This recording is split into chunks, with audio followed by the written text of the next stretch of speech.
Alô galera, estamos aqui para mais uma videoaula e o tema da videoaula de hoje é África e o neocolonialismo. Isso mesmo, África, o terceiro maior continente em extensão e o segundo mais populoso, com aproximadamente 1 bilhão de habitantes.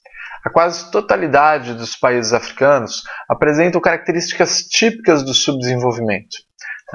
Alta taxa de natalidade e mortalidade, baixa expectativa de vida, além de conflitos que se espalham por muitos países africanos. Como deu para perceber, são muitos os problemas que cercam esse continente. Se nós procurarmos uma explicação para todos esses problemas, nós vamos encontrar alguns países europeus num papel que poucos gostariam de ter: o de algozes.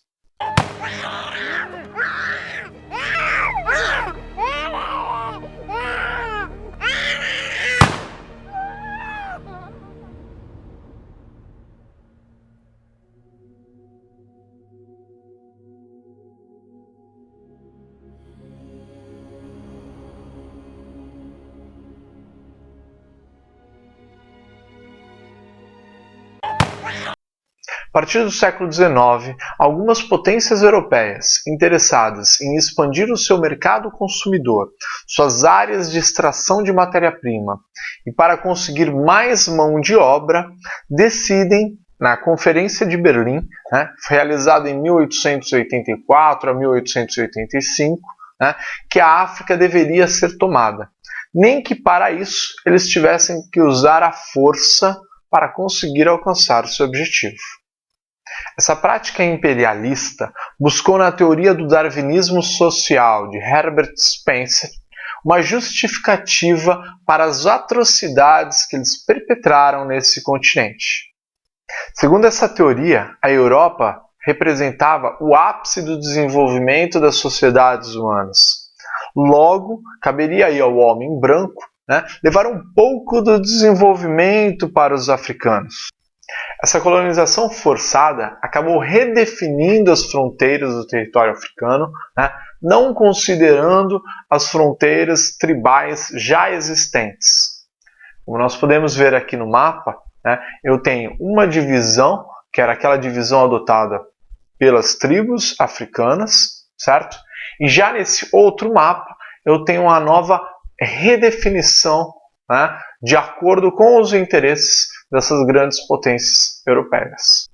Conscientemente, os europeus separaram povos aliados e uniram povos inimigos no mesmo território, ou criaram inimizades onde antes não existia.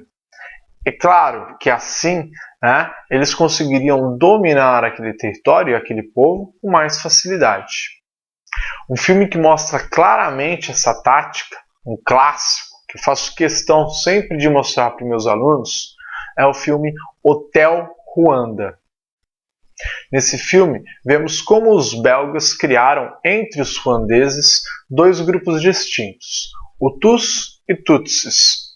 Isso com a intenção de facilitar o domínio desse território. Bom, acontece que essa rivalidade criada pelos belgas acabou resultando num conflito civil que matou mais de 800 mil pessoas. Nós vamos ver agora só um trechinho desse filme para vocês entenderem como que a trama está amarrada num filme que foi baseado em fatos verídicos. Vamos dar uma olhadinha. Segundo os belgas, os Tutsis são mais altos e mais elegantes. Foram os belgas que criaram essa divisão. Como? Escolhiam as pessoas com narizes mais finos e pele mais clara. Costumavam medir a largura do nariz das pessoas. Os belgas usaram os Tutsis para governar o país. Quando foram embora, deixaram o poder com os Hutus, que se vingaram dos Tutsis pelos anos de repressão. A história de subjugação do povo africano pelos europeus geraram algumas cicatrizes que perduram até os dias atuais.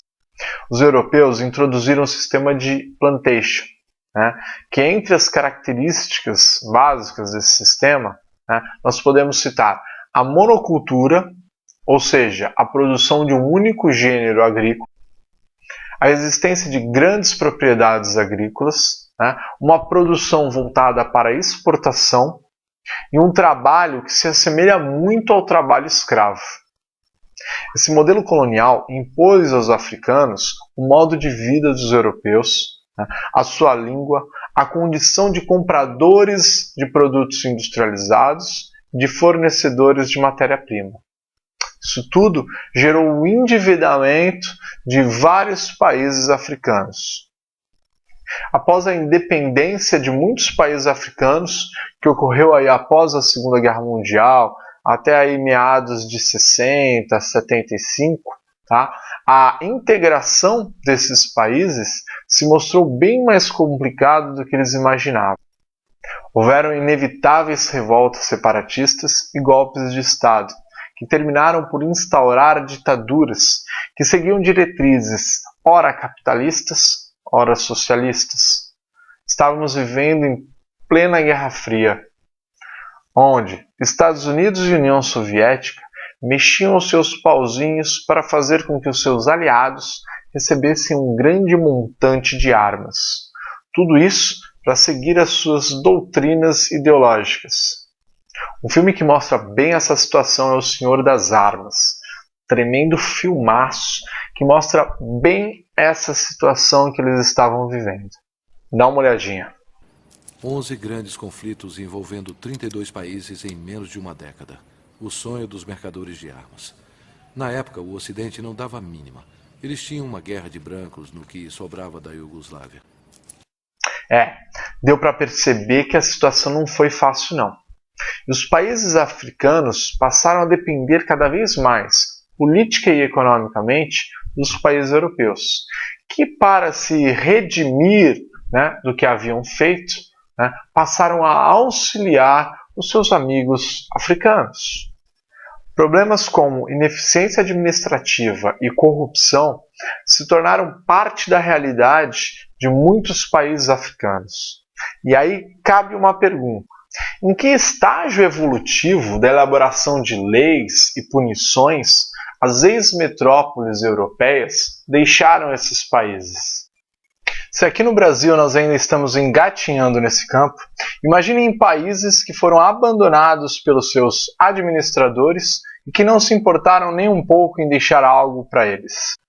A divisão étnico-religiosa, principalmente entre cristãos e muçulmanos, o desejo separatista que muitos povos ainda possuem, resultam em conflitos sangrentos que assolam o continente. Esse é mais um problema que dificulta o desenvolvimento da região. A vontade de se libertar da influência das grandes potências estrangeiras fez com que muitas nações africanas passassem a cooperar mais umas com as outras, a fim de solucionar alguns dos seus problemas.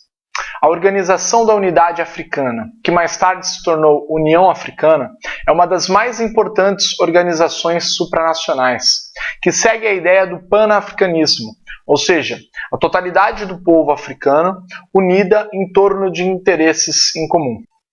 A pergunta que fica agora é: será que a união desses países vai conseguir quebrar as barreiras impostas pelos países europeus na época do neocolonialismo? Então é isso, gente. Espero que tenham gostado dessa videoaula, né? E a gente se vê aí numa próxima. Tchau, tchau para todos e até mais.